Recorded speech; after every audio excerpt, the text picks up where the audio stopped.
Hey, it's Ashley from Westcott, and today I'm going to be showing you how to get different looks out of your background using the inverse square law.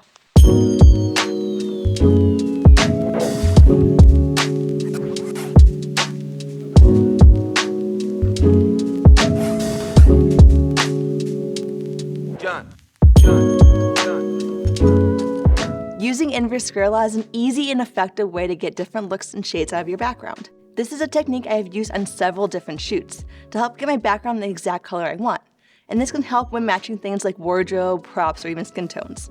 But before I start talking about the background, I want to explain my lighting setup. For the shoot, I wanted to keep the lighting simple, so I boomed a single FJ400 strobe in front of my subject.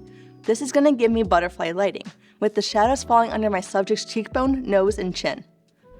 To modify my light, I used Westcott's 43-inch deep umbrella with the white interior. I also added the white diffusion panel to the front of the umbrella to help soften the light even more. I chose this modifier because I knew I wanted a broad light source to evenly light both my model and the background. I also wanted to use a modifier with a white interior. That way I can avoid specular highlights on the skin and get a softer, more natural look. Now that I explained the lighting setup, let's talk about the backdrop. For the shoot, I'm using Westcott's 8x13 wrinkle-resistant background in the color brown sugar. I'm also using it with the X-Drop Pro stand, which makes setting the backdrop easy.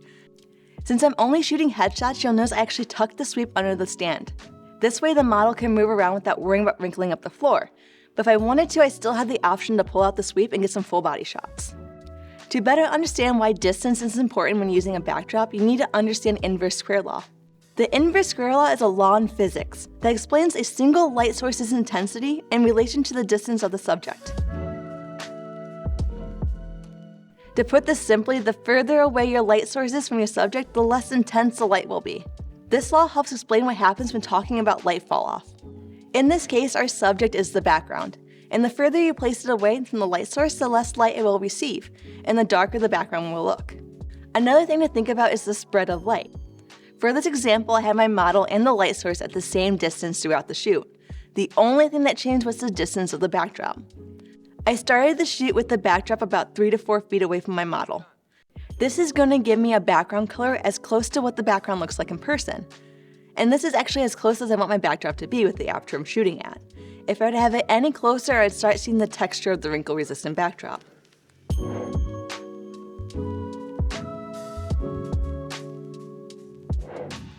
The next shot that I took was with the backdrop 6 to 7 feet away, and you notice that the backdrop appears darker.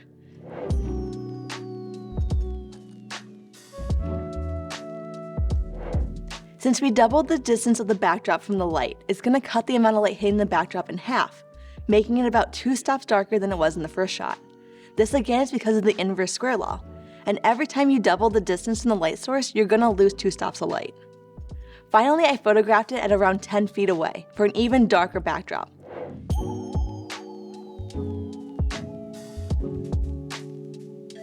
You can also get the same results by moving both the subject and the light further away from the backdrop. But since I'm using the X-Drop Pro, it's easier to move the backdrop than it is to move the light and the subject, since it's really lightweight and portable. This technique is one of my favorites to use in studio. Moving the background back and forth allows me to quickly and easily get the exact shade out of the backdrop that I want, and allows me to get more versatility out of my backgrounds.